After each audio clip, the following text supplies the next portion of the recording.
Ang welga ng Tanduay ay signifikante sa mga manggagawa ng Timog Katagalugan dahil ang mga manggagawa ng Tanduay ay tumindig sa kanilang karapatan upang basagin ang malawak na kontraktualisasyon sa buong bansa. Isa po ako sa mga manggagawa na sa ilalim po ng agency ng HD Cooperative.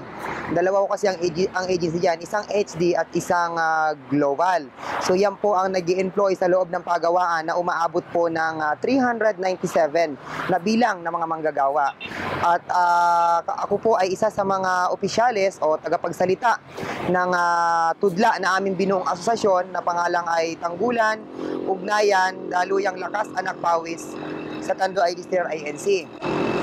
Ang aming pong asosasyon ay gumawa po ng isang pagkilos upang iparating sa Department of Labor ang nagaganap po na pananamantala sa amin ng kapitalista ng Tanduay na walang iba si Mr. Lucio Tan. Napagtibay na yung dalawang agency ay labor-only contracting o pinagbabawal sa batas.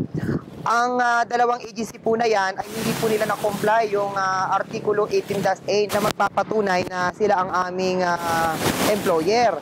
So sinasabi ng batas pagawa na ang aming employer ay ang Tanduay o si Mr. Lucio Tan.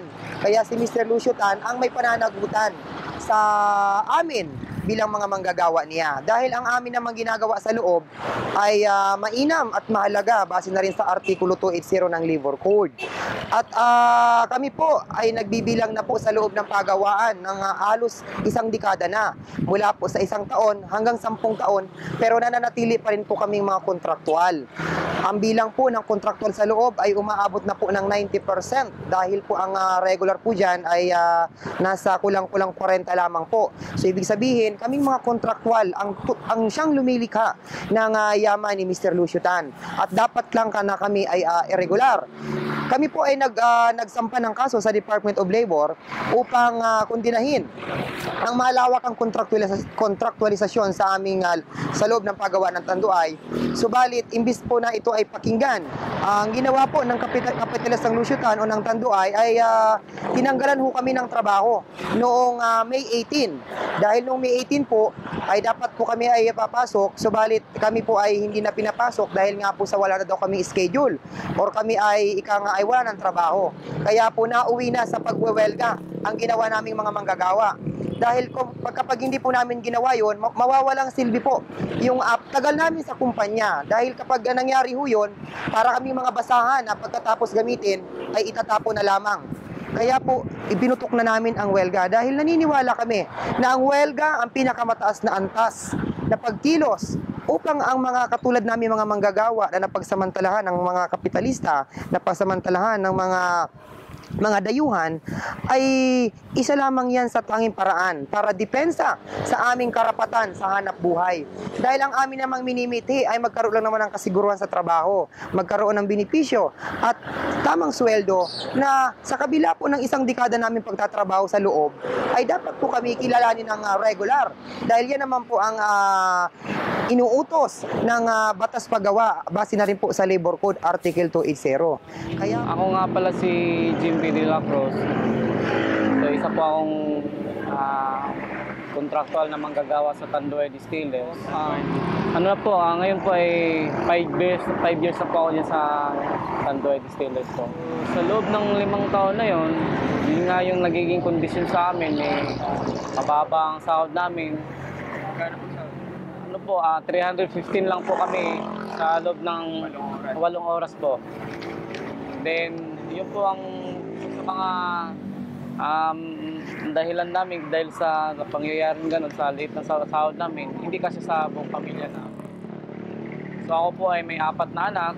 Ang panganay ko po is 7 years old na, grade 1. So yung kasunod naman is kinder pa. Kung tutusin, talagang yung sahod namin dito hindi talaga sapat sa amin sa buong pamilya. Then minsan, may pa mga magulang namin sa probinsya, kaya ang nangyayari, minsan nabaon kami sa utang. Yung ATM namin nakasangla. Nag-aaral po kami, nabigyan kami ng pagkakataon na malaman po namin kung paano ang batas ng labor sa tungkol sa trabaho namin.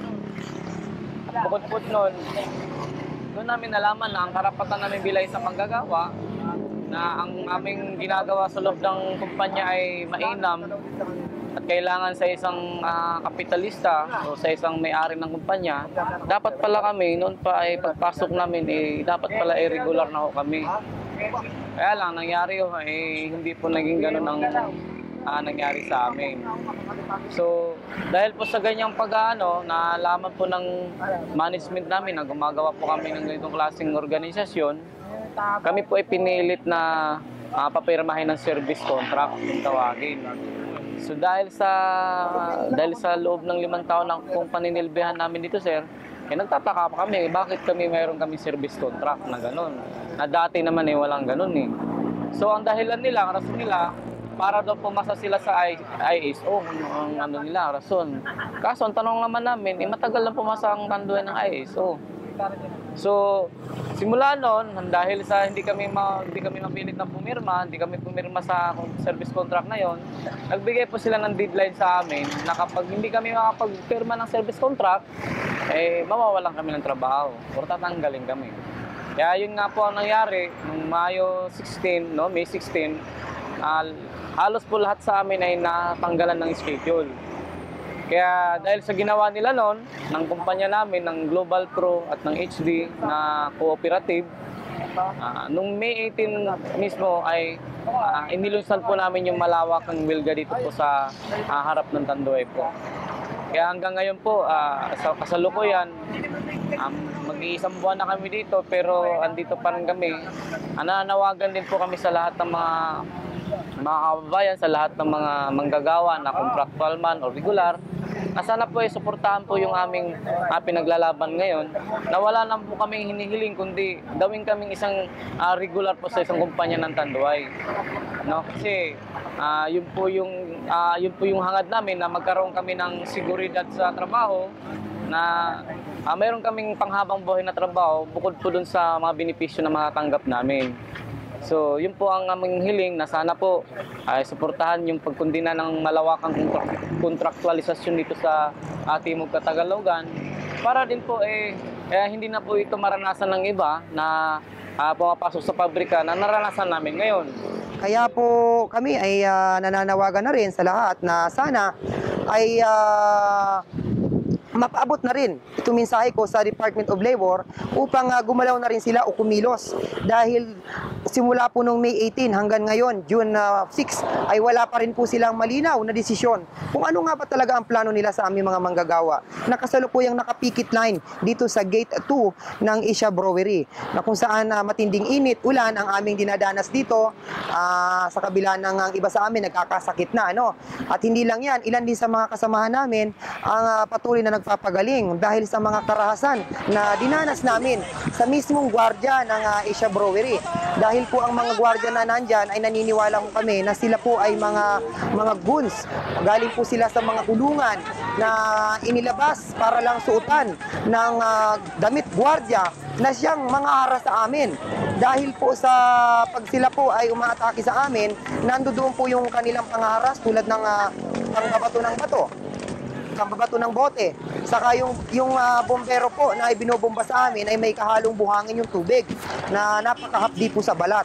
At yung mga pamukpok po nila, hindi na ordinaryong batuta, kundi mga 2x2 na at mga bakal na mahahaba na nakakatusok at nakakapalo sa katawan namin. So ilan lamang po yan sa mga karahasan na naramdaman namin o naranasan namin. Yan po sa mga gun hired na gwardiya ng Sigasig Agency ng at sila po ay kung kinakailangan nilang pumatay, papatay po sila ng mga tao. Huwag lamang po kaming pumilit pumasok sa gate na yan.